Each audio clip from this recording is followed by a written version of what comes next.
And at the same time, Boogie Rise was going crazy. So I'm like, yo, I ain't gonna lie, he did, like at the time about to do something big. Yeah, at the time, like he took off, especially with that first album, like that nigga took off, bro. I was like, yo, this shit is crazy. It's like that's when that sound was born. It was like, yo, alright, this shit is new.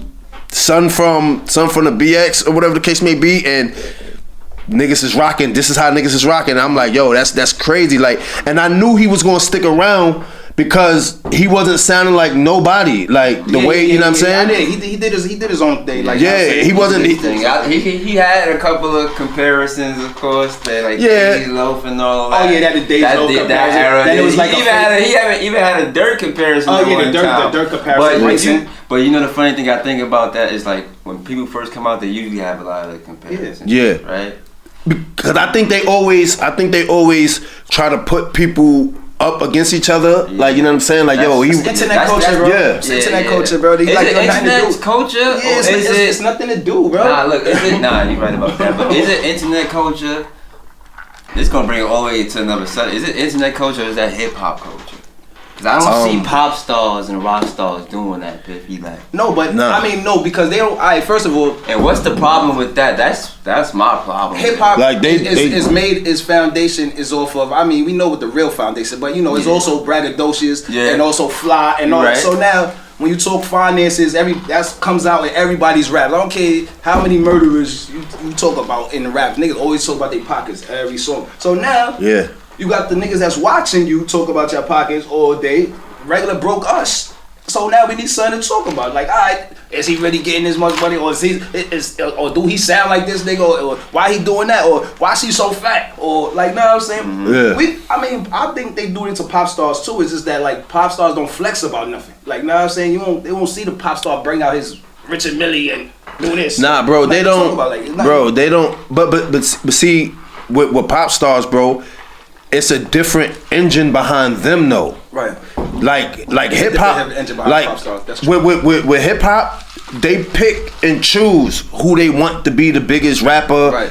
Or whatever the case may be. They pick and choose, bro. Like, that shit don't be by, like, accident. As long as they know they can make bread off of you, this is why they always tell niggas, like, yo, this sound works. So keep doing that until it don't work no more. And then once it don't work no more, they just get rid of you and pick somebody else. With pop stars, they don't do that, bro. Like, them niggas come from the bottom. Pop stars really be working since they was, like, 3 years old. Yeah, because they groom them. That's why. Like look at Justin Bieber, bro. That nigga was worth over 200 million before the age of 20. Even his mentor came up, and Usher came up. Yeah, bro. That, like, literally. Think about it. How many rappers is still rapping today since they was like 12 or 10? One that made it. Like, think about it. Bow Wow don't rap no more, bro. Like, he not coming out with no albums and shit like that. Like, you know what I'm saying? His time was back then when he was a kid. All the child stars you talk about, that are they still around? That's what you said. Are they still rapping? That's what I'm saying. So, like, they not. Like, they not. The pop stars that from when they pop stars, and they'll still be around when they 40. They'll still be around, bro. Like, think about it. They'll be around in their 60s, bro. It is a young man's sport over here. Though, but you know, that's at some point when I've been like, when I said, yo, I gotta hang it up. It's a young man's sport, but at the same time, it's the sport where, like boxing, anything can happen. You know what I'm saying? Because you got the homie. What's the cat name in California? The super fly nigga. He on that fly shit. Oh, that nigga. Oh, that pimp nigga. He was like, yo, a bitch. Nigga said, I ain't fucking with no bitch. You remember this? You ain't seen that shit viral video? Nah, I ain't seen that. That nigga said something crazy. I forgot what he said. That nigga said. He caught a big viral hit at like 50, 60 years old. He did. And that's the thing about and he talking too. Viral, like. Yeah, that's it. And go back to this. It's like I know when I was making these beats, I didn't know nothing. Like the record, my shit, it kind of had a zing to it. Like, no, this joint is fire. I felt it. But as far as Jungle, I didn't think of it as to be like that big as it was. Like, I knew it was it for A Boogie, and the records that, because before when we dropped this stuff just on SoundCloud. I hear niggas coming by in the car. We going to 3rd Avenue. It's in the store. The stores is bumping. Like, oh shit! I'm like, yo, this shit really it. I'm like, yo, this is crazy. This is the joint I made.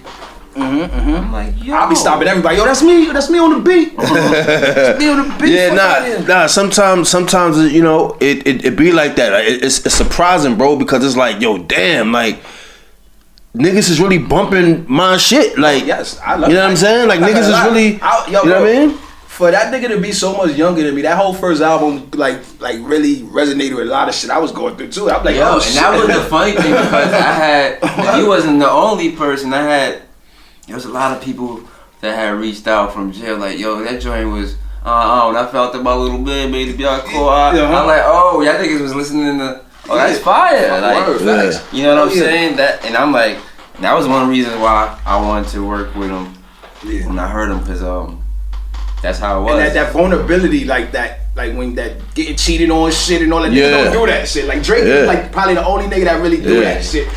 And put that vulnerability. He put that joint on a joint like, bitch, I never should have trusted you.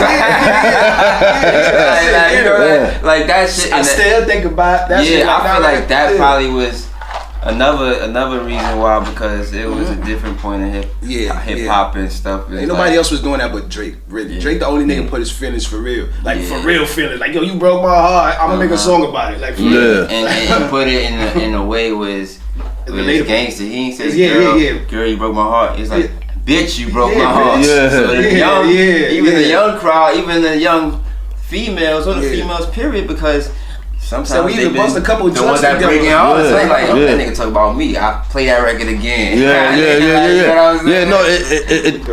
No, it's I'm not sure we'll find that out. It definitely be like that. No, we good. Like, it definitely be like that though, bro. Like, so I already know the price definitely went up. I don't need to know the number. I don't want to know what niggas got in their pockets, but I know that price definitely went up. Soon as that plaque came in, like, this ain't. I can't just. Nah, definitely it was Oh man, price definitely went up, man. It was definitely a different story, but I always just stayed and worked too, and just worked with people too. Yeah. Because I don't know, man. My thing with music, it was always different for me, because the people that I record, you gotta really fuck with them. Yeah, and it's like, it's a different outlet for me and for them. Yeah. Like this, I don't want to get too deep in it, bro, but the people I record, bro, they really be needing something. Yeah. You know what I'm saying? I record niggas that come home from jail, niggas who niggas you try to put niggas up. You know what I'm saying? And it's like niggas who never thought their voice would sound like something. Sometimes a nigga leaving one record, I'll never see them again. Yeah, right. But for that time, they never heard their shit on the record, and they like, yo, you know what I'm saying? I got like 25 D-Stack songs. You know what I'm saying? Yo, nah, but I say that to say this, like, at the time when I'm recording them, they good, like, you know what I'm saying? That time frame when you with me and you recording, like, you good. You know what I'm saying? Yeah. That was they ain't gonna talk numbers. They ain't gonna talk numbers. We get around that when we get around. That come around. But as far as me right now, and my same thing is that a lot of my people who still come down is my people I've been recording forever, and they just keep them pockets flowing. Right. You know what I'm saying? I mean, let's backtrack a little, Stacks.